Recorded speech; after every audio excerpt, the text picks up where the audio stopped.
Kindness is Reward by A Fairy Strange. Chapter 3. Trixie made her way down the stairs unsteadily the next morning, feeling rested and hungry. She realized as she walked down that she was being watched. Looking around, she found a white rabbit standing on a small end table, glaring at her. It made her feel unwelcome, but Trixie just glared back at it. Do not mess with Trixie, Rabbit, or she may make you part of her next routine. The rabbit did not look amused. A noise distracted her, and Trixie looked up to realize the birdhouses hanging from the ceiling were occupied. Small sparrows talking to one another from their houses. What kind of house is this? Trixie just stared on. Another bird emerged from a larger house. It was a robin that began to whistle a tune. To Trixie's surprise, a silky voice sang back, wordlessly in perfect key. Good morning. Oh, Trixie. Fluttershy entered her room. Trixie realized she had a light blush on her face and immediately scolded herself. Why was she blushing? Would you, like breakfast? Fluttershy asked. Trixie frowned at the way Fluttershy kept pausing and flitting. You've carried Trixie, cleaned her, touched a large part of her body. Why do you still fear her? You see how disgraceful she has become. I'm sorry, Fluttershy muttered, kicking at the ground. Trixie sighed. Trixie is not trying to offend. She promises she is benevolent as she is wise. She held up her head, still feeling a little of that old pride. At least, until her gurgling stomach reminded her why she had left bed to begin with. You mentioned breakfast, did you not? Oh, yes. Fluttershy nodded. Do you like oatmeal? Trixie nodded and continued down the stairs. The bunny watched her the entire time. He did not approve of her, that much was clear.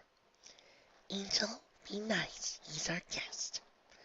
Fluttershy told the bunny as she passed by. The rabbit shook his head and hopped away, for which Trixie found herself unexpectedly glad. She followed Fluttershy in the kitchen and took a seat as the Pegasus got to preparing breakfast. Trixie has been thinking on your words last night. Oh, yes, Trixie does not know what you expect of her, but she has nothing to give in return for your kindness, so she promises to be out of your hair soon. She can leave after breakfast. You want to leave already? Trixie nodded. Trixie is a self-made pony. She does not rely on others for aid, not more than necessary. She shall pay you back one day, she swears. You don't have to. Trixie has made up her mind, Trixie said, keeping her head high. She didn't see Fluttershy's worried glance as she got back to breakfast. She soon handed Trixie a piping hot bowl of oatmeal.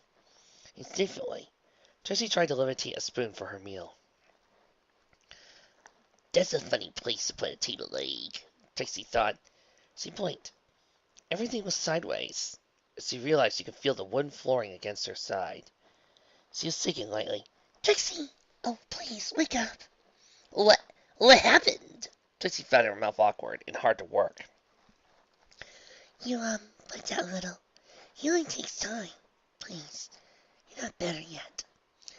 But Trixie is a self-made pony. Trixie realized he was whining. No, not whining, she told herself, just complaining. You'll feel better after breakfast.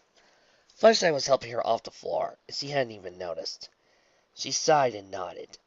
Fluttershy got back to her meal, and Trixie did the same, eating like an earth pony, much to her chagrin. The oatmeal was heavy, and she soon found herself not wanting anything after the first couple bites. She looked up to find Fluttershy watching her attentively. The Pegasus gave an encouraging nod to her. Trixie swallowed and forced herself to go back for more. She managed a half-dozen bites before realizing anything more would make her sick again. She stared at the still mostly full bowl. It's time for Trixie to take her leave of you, Fluttershy. But, no, she shall not overstay her welcome. You were the most gracious of a host. Trixie turned away from the kitchen table. She wanted to prove that this was her comeback, that she was strong and powerful enough to return from this. As he exited the kitchen and made for the front door, she heard Fluttershy trot up behind her. Trixie remembered herself and opened the door normally, rather than with magic. She looked outside. Fluttershy's hut looked out to the green gardens, a winding dirt trail leading eventually to Ponyville. Trixie paused, unable to bring herself to take that first step. Are you, really sure? Trixie will not be a burden. But he does have breakfast. Well, that is true. And it's cold in the morning. Trixie can feel the chill. And where? I mean, you don't mind me asking, where will you go without magic? Perhaps, Trixie bit her lip. Perhaps Trixie has not thought this through as much as she should. Would you like to stay for lunch? Well, Trixie is hardly the kind to turn down such a gracious offer. She turned away from the door. She glanced at Fluttershy, who clearly had more to say. Trixie sighed and nodded. Would you like to see Nurse Redheart? I'm more used to caring for animals, not ponies. She looked guilty. Trixie looked herself over. You've done just fine, as far as Trixie can tell. What about your magic? Trixie doubts that any mere nurse might be able to help. Besides, Trixie simply needs her energy back. Oh, okay. So, Trixie turned to her. What precisely does a pony do with their days when they're not wooing crowds of ponies? I take care of animals in today's grocery day. Ah, would you like to spend some time in the garden? I find it very refreshing. Yes, that sounds adequate.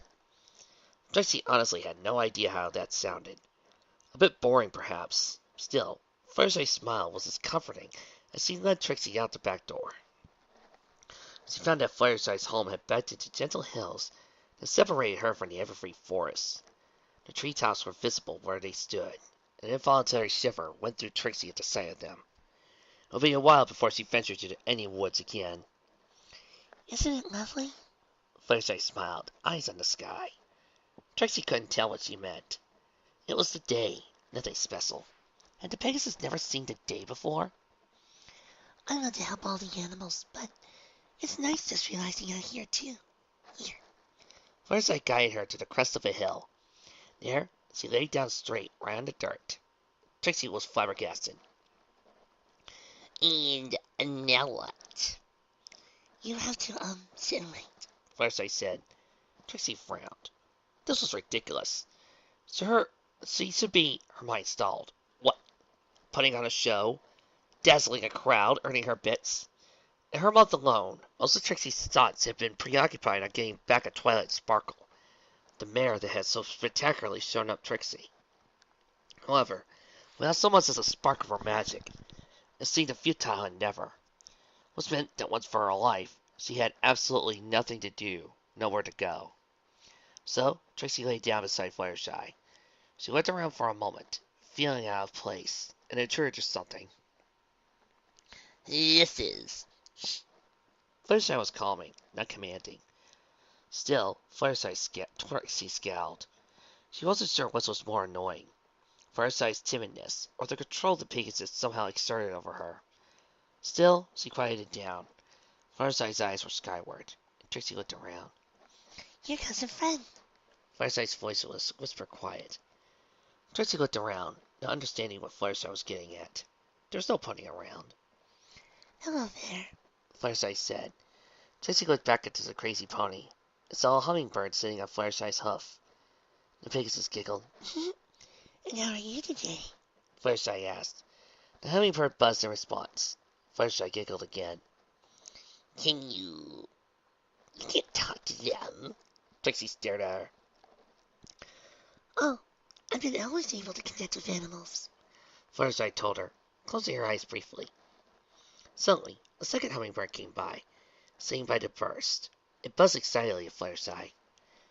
Oh, how cute. I'm so happy for the both of you. You're insane. Trixie has been staying with a madmare. Oh no, Fluttershy answered calmly. They just had eggs. Why don't you give it a try? Hold out your hoof. Fluttershy gestured. Tracy blinked, expecting a tirade, when I mean, please. Fluttershy asked. Tracy found herself stopping and staring. Fluttershy's eyes were just so big, so open, and in them Tracy could read hope, fear, nervousness. Fine, She stammered, holding out her hoof as directed. Why did her cheeks feel so warm again? Fluttershy nodded to the hummingbirds, and one fluttered over and landed on Trixie. Oh my. Trixie tried to hold herself still as the bird hopped about. Fluttershy giggled. You better not make a mess of the great and powerful Trixie! Trixie scolded, but not putting any real anger behind her words. The bird responded with a tilt of its head and a happy buzz. One bird's wonderful, Fluttershy asked. Before Trixie could respond, the Pegasus whistled a small tune. Suddenly, something dropped on Trixie's head. Ah! What is it? Did it mess up Trixie's mane? Anymore, that is. It's just a robin. Come down, little one. You're scaring her. The great and powerful Trixie was not. Oh, wonderful. The robin fluttered off her head, next to the hummingbird. She looked over and saw Fluttershy smile at her, covering her. Trixie found a smile on her face without understanding why. You're doing great. Why don't you relax? I should get going into town. Okay, I'm really enjoying this fic, but this whole entire scene is asking for this. I just gotta do this. 1, 2, 3, 4. There's something sweet and almost kind, but she was mean and she was coarse and unrefined. But now she's dear and so unsure. I wonder why I didn't see it there before. She glanced this way.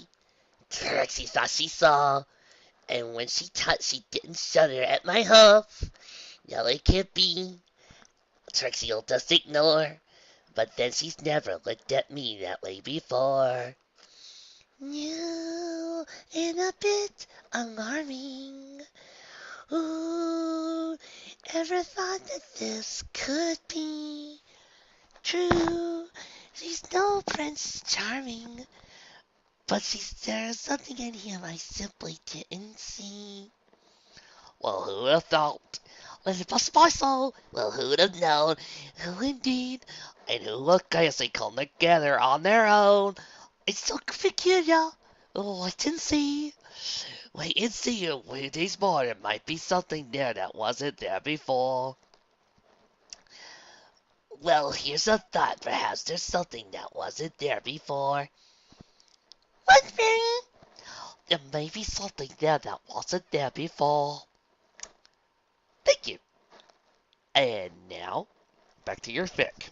Alright, in progress. Disney is going to sue us, isn't it? Yep. Wait, where are you going? She convinced herself. It was only because she was so unfamiliar with the animals around her. This even made her realize how much fear seemed to rule her. Don't worry, they'll be fine. Be gentle. Fluttershy walked off. Trixie looked back at her hose on her hoof. One whistled at her. Oh dear. Trixie felt another bird land on her head. Several minutes later, Trixie felt paralyzed. She was being treated like an ornament. Well, over a dozen birds of all kinds landed on her head, on her forelegs, and even her back. A few had even started rousing chorus a few minutes ago. Trixie sighed. She was having a hard time relaxing with all the wildlife around her. You! Suddenly, a voice came up from up above. Trixie looked up and blinked. The bird startled away. What are you doing here? The voice accused. Trixie realized it was behind her. She got up and turned around just in time for something to hit her. She cried out, feeling like she had been tackled by a raging bull, knocked clean to the ground. She looked to find eyes like a pink fire filling her vision.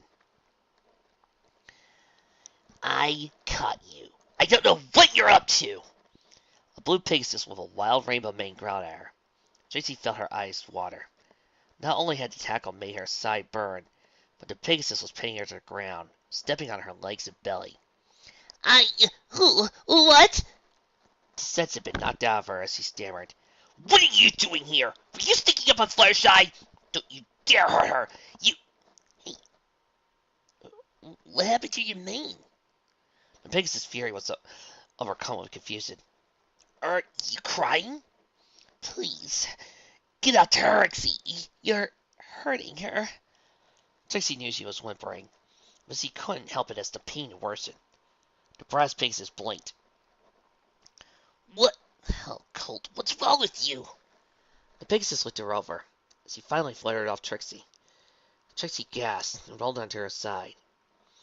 She choked back tears, pain sighing. Something inside her seemed to shift in a way she wasn't sure it was supposed to. Whoa. You okay there? Fluttershy. Trixie found herself calling the name without thinking it. Fluttershy. She sobbed.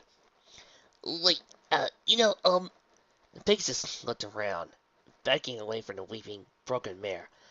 I'll go get Fluttershy. Several minutes later, Trixie was still trying to stop her sniffing as Fluttershy laid an ice pack over her side. She had been moved with care on Fluttershy's couch. The Pegasus turned around and looked at her rainbow-maned companion, who watched them warily. She struck away under Fluttershy's gaze. Why would you do that, Rainbow? Fluttershy sounded more disappointed than angry. I didn't know. I thought she was going to. I don't know. So you attacked her? Fluttershy asked. Rainbow, which was her name as far as Trixie knew, looked away. She didn't look bad until I got close. I was just trying to. Could you please go get Nurse Redheart? Fluttershy asked. Rainbow blinked. I don't know, but I think she has a crit rib now. She's really, really weak, Rainbow. And I can't leave her alone, please. Okay, I'm sorry, Fluttershy. Rainbow barely got the words out. Fluttershy shook her head. It wasn't her Rainbow should be sorry to, and every pony in the room knew it. The Cyan Pegasus glanced at Trixie one last time before heading for the door. Fluttershy turned back to Trixie, who lowered her head between her hooves. Does it still hurt? Uh-huh. Trixie mumbled. Trixie remembers the Pegasus. She was right to be angry. But Fluttershy frowned. Don't bother, Trixie told her barely. Trixie gets it. Oh, goddess, she gets it. Celestia must be punishing her for some transgression. The Trixie knows what. Helping her is a futile task. Something will come to break the once great and powerful Trixie again. Apparently, she deserves this. Her expression was a mix of sorrow and stubbornness. Part of her still refusing to give in. No pony deserves this, Fluttershy whispered. Trixie looked up to see Fluttershy's eyes were wet. And all she had faced wasn't her aches or pains or distraught that broke her. It was the sight of such a gentle, caring creature so broken up that it sent Trixie over the edge. She began to sob freely, weeping for herself and for everything that had happened. Her life was in tatters. She had lost everything, and for every step forward she took, she was just dragged back. She couldn't take any more. She felt a soft pressure on her face, and then over her back and around her. She blinked rapidly to clear her eyes. Fluttershy stood up to wrap her arms around Trixie, forelegs around her neck, cheek brushing Trixie's own. Trixie paused, her mind going numb, not knowing how to react. She just lay there and felt Fluttershy around her, holding her tight. Slowly, she found herself relaxing under the gentle hug. The tears began to dry. She resisted at first, but the feeling was overwhelming. Calmness and tranquility practically radiating from the Pegasus. Trixie awkwardly guided her own forelegs around Fluttershy, bringing them to meet just above the Pegasus' wings. The movement ached, but she forced herself into it. She held Fluttershy tight, afraid that the otherwise the mare would vanish. Trixie would find herself truly alone again. The words she had failed to tell Fluttershy last night were coming to her again. She didn't hesitate this time. Thank you, Fluttershy. Thank you, she whispered. Fluttershy shifted and slowly brought herself out of the hug. Trixie feared she had ruined it. but she had done something wrong. Still, she had no choice but to let Fireside free. The Pegasus backed away. Trixie's tears were allayed when she saw Fireside's face, calm, smiling, and hopeful. Better? She asked. Trixie nodded, despite the fact that the pain was worse than ever. A blood spread across her face. The great and powerful Trixie did not weep, stammer, or rug hand and ponies. But a thought came to her. She wasn't exactly great or powerful anymore, was she? She thought that this should have depressed her more than it did. A knock on the door interrupted her thoughts. Fireside was at it right away. Trixie did not weep, stammer, or hug random ponies. But the thought came to her. She wasn't exactly great or powerful anymore, was she? She felt that this thought would have depressed her more than it did. A knock on the door interrupted her thoughts. Trixie was right away. Oh, hello. Please, come in. Fireside stepped aside, letting a white earth pony with a red cross cutie mark, followed by the rainbow Pegasus, and then Trixie gasped. There she was. The purple mare that so thoroughly ruined Trixie's whole life. You! Trixie forced herself to her host. You! How dare you! She leaped up from the couch and stumbled. The great powerful Turks! You will! The world swam in front of Trixie's eyes. She stumbled, but as always, she found Fireside by her side. She could tell it was Twilight's voice, even if her vision was too far gone to make out the mare.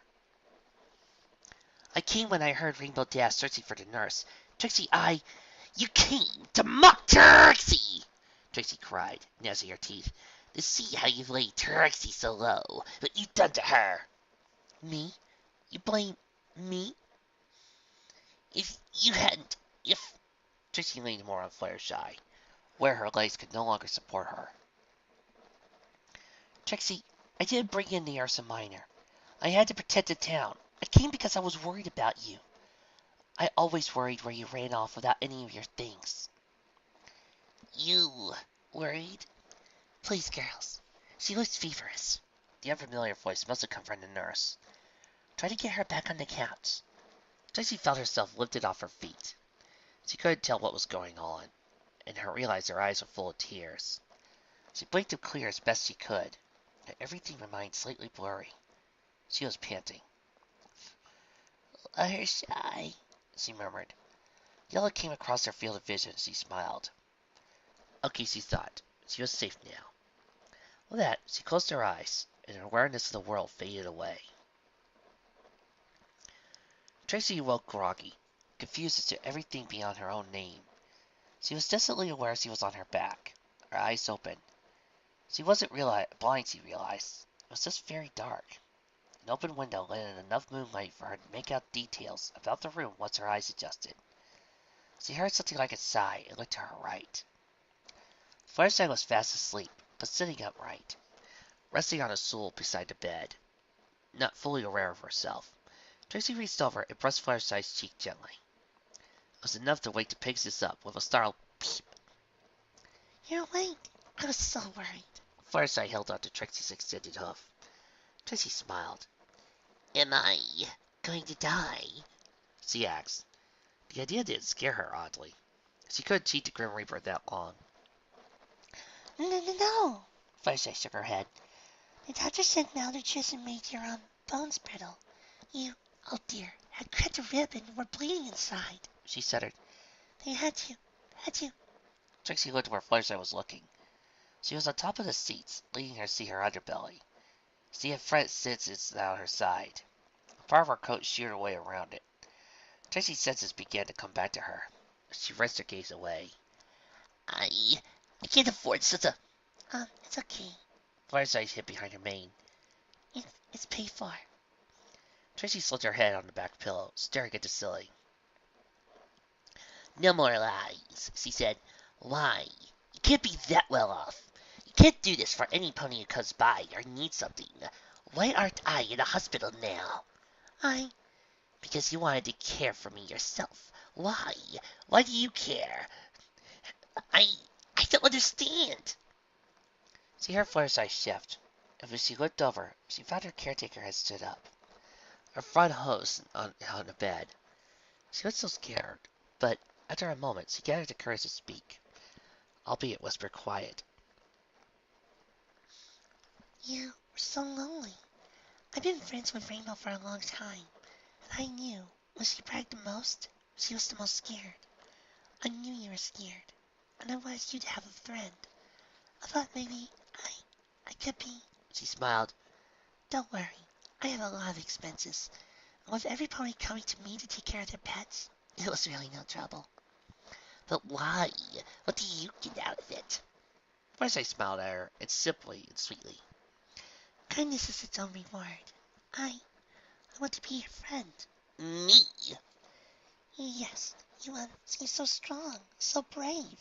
Me? Tracy chuckled, but cut herself short as the pain went down her side. Fireside nodded, eyes sorry to Trixie's stitches.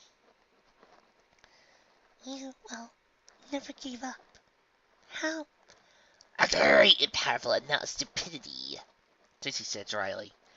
I'd be dead 10 times over without you. But you would have fought. I have always fought, Trixie said, every day of my life. Really? Trixie? Yes. Could you, tell me about yourself, if you don't mind? What do you want to know? Oh, everything. Trixie took a deep breath. She was a storyteller and spent years talking about herself. But this was no tale of her greatness. She had no flashy tricks or artistic flourishes to add. Still, now that Fireside had asked, Trixie found herself wanting to tell her. Trixie's earliest memories of her small orphanage at Campdolot, she began. A long and winding yard unraveled from there, beginning from her childhood. Her childhood was not really that bad, the orphanage always having enough for them to eat, and there were many fillies at Trixie's age if she ever desired company.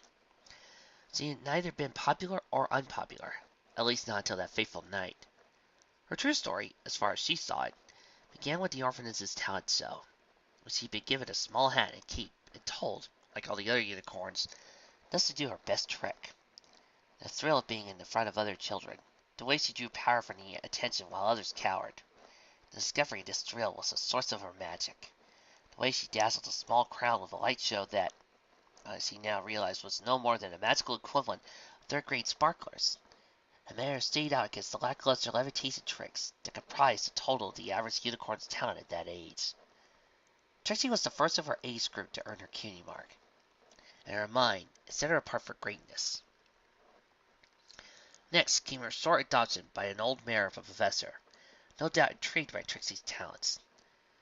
Only, rather than nurture her talent, the old mayor simply expected Trixie to be a particularly proficient maid, and not an actual daughter. This led to Trixie's isolation during her formative years. She combated boredom and loneliness with only the diversion the household had to offer: books. Diving headfirst into self-education, she stole the textbooks of her mother and read late into the night once her chores were finally done, discovering her great talents of spellcraft extended far more beyond mere flashing lights or billowing smokes. When she felt herself of age, though she was still more of a filly than a mare, Trixie performed very dangerous and skillful transmutation.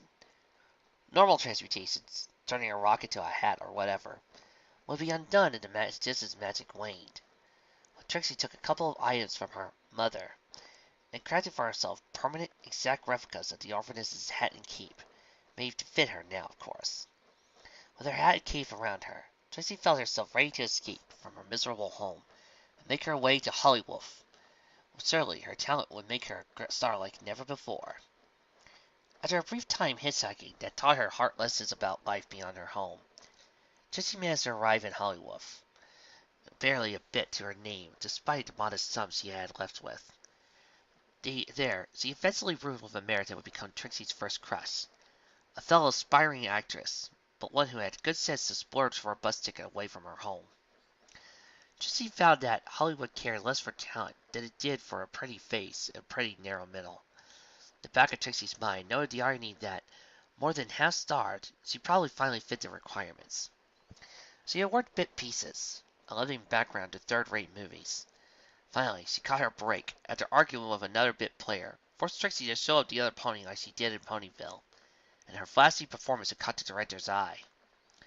She was given a chance, told where to audition, what way to get in, and how good her odds were. She of course rushed home with the news, ecstatic as she slept the night fitfully, as eagerness combated her desire to be at best the next day. When she finally awoke, of course, Dorinda's sleep spell were obvious to her. The audition had come and passed. Eventually the truth would come out, as the other mare slipped in as her, won the spot easily. She'd get her break, as it were, a minor speaking role in a horror film, though apparently her character had died quickly enough she wasn't really noticeable. Trixie couldn't stay, their shared apartment being in the other mare's name. She gathered what few bits she had saved over rent and food, and once again abandoned everything else in the world, convincing herself that with her high keep she could make the world hers. She made to see how great and powerful she really was. In time, Trixie felt the world begin to see. She learned to dance for her dinner, setting up on street corners and panhandling. Her sense of magical knowledge turned to parlor tricks to attack passerby. It was funny to her that her career finally took a turn for the better, only when things could get worse. Small towns were always in need of entertainment, and by now, an accomplished hitchhiker, Trixie began to make her rounds in the outskirts of Equestria. Eventually, she made enough to rent permits at most towns, allowing her to set up a town square and eventually put on a performance. Within a couple of years, she had saved enough to buy herself a home, a small show wagon for her to travel in, even if it had to move herself or hire help from town to town. Finally came her arrival in Ponyville, and all Fluttershy already knew. As she unraveled her tale, Trixie felt something in herself unwind, something she had held close to her heart for so long, losing its grip on her all these years. Some pony finally knew who she was and why she did what she did. They knew the mare behind the act. She hadn't intended, but it hadn't been able to stop it. As she finished, she saw tears dripping freely from Fluttershy's eyes, the Pegasus making no attempt to wipe them away. You're... Please, don't pity Trixie anymore. I don't. Fluttershy finally told her, finally wiping her eyes. She held out her arms, just looking at Trixie and waiting for her. Trixie smiled and inched over slowly, carefully. She held out her own arms, and Fluttershy leaned in. They grasped another in a gentle hug, resting their chin against another's shoulders. Trixie smiled wide and she closed her eyes. She couldn't place the feeling that swept over her, but whatever it was, she didn't ever want it to end. Thank you, Fluttershy. I am honored to call you my friend. Me too, Trixie. Trixie has not been much of a friend, has she? You'll have to be patient with her. You're fine, Fluttershy told her. Trixie had nothing to say, so she just squeezed Fluttershy a little tighter. Fluttershy squeaked, but that didn't stop her from holding Trixie tighter as well. Trixie didn't want to let her go, but her side began to ache. Fluttershy took her signal, and she let go, and they detangled from each other. When the Pegasus looked back at her stool, Trixie could see she was blushing. Trixie looked back, and it looked at her side again, her stomach turning at the surge of gas. must have been healing well. She frowned. Was magic used? It doesn't look fresh. She looked away, mumbling. It's lucky to Trixie what she was trying to say. Fluttershy, how long was Trixie out? Only, a day and a half. It's been over a day! Trixie yelped, immediately wincing. You cared for Trixie all through that. Yes. Trixie turned back to the ceiling, staring blankly up. Helpless, comatose for that long. She wondered if Fluttershy had managed to feed her. Her mouth didn't seem dry, so she imagined the Pegasus managed to get her to drink. It was only now she discovered her hunger. The sensation so familiar to her, she was beginning to ignore it until it grew painful. She vaguely felt that she should be enraged about the indignity of it all, being laid so low, yet searching her heart revealed gratitude that she had made it through. Gratitude, it's something that she didn't understand. Some of the others came by while you felt when you brought back, Fluttershy told her. Trixie turned back to her and blinked. Rainbow Dash felt so bad. Please don't make me mad at her. Fluttershy said. And Twilight, she felt worse. It wasn't her fault. Trixie understands that now. It wasn't your fault, Fluttershy said. Trixie smirked. Trixie never said it was. She quit. Fluttershy shrunk back. Her mane falling in front of her. Trixie forced herself to edge over and reached out, pressing Fluttershy's mane back. You shouldn't hide yourself, she told her Fluttershy. Take pride in who you are. Fluttershy just smiled in return, seemed honestly thankful for the gesture. Trixie could read it in her eyes. She eventually broke her gaze, looking around the room, mind turning. It has been some time since you had your own bed, isn't it? Trixie will take the cats tonight. Oh no, that's quite alright. No, Trixie's your friend, and relying on your kindness far too much. Trixie slowly got herself off the bed. First I looked as she wanted to say something, anything, but she couldn't bring herself to. Trixie got onto her legs and found herself still standing, so she did wobble a bit. Trixie, please. Trixie will be fine, Fluttershy. Trixie smiled. So just be downstairs, okay? You need some proper rest. But, okay. Fluttershy responded. Good night. Good night. Trixie exited her room. The hallway was nearly pitch black. Trixie felt her way along, knowing that any magic would likely land with her on the floor again. She almost tripped down the first stair, and made it cautiously after that. The main room was brighter, thanks to a large window facing the moon. Trixie headed for the couch. She wasn't exactly sure she could sleep, but she felt like she was low on energy. Oddly enough, not as desperate as before. She guessed as much bed rest as she was getting, she was doing her a world of good.